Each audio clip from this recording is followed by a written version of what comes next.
শোল মাছ কেটে রাখা হয়েছে। এখন এটাকে রান্না হবে লাউ দিয়ে, শোল মাছ দিয়ে। এখানে লাউ কেটে রাখা হয়েছে। এখানে পেঁয়াজ আর কাঁচামরিচটা ভাজা হচ্ছে। মাটি চুলে শোল মাছটা রান্না করা হবে। সমস্ত মশলাটা কষিয়ে নেওয়া হচ্ছে। মাছটা কষানো হচ্ছে। মাছটা কষানো হয়ে যাচ্ছে।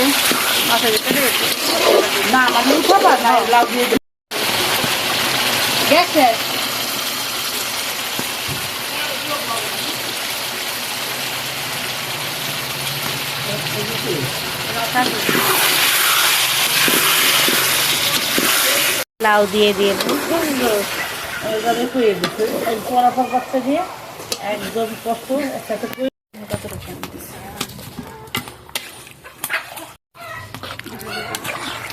লাউটা কষানো হয়ে গিয়েছে। এখন দিয়ে দেওয়া হচ্ছে পানি।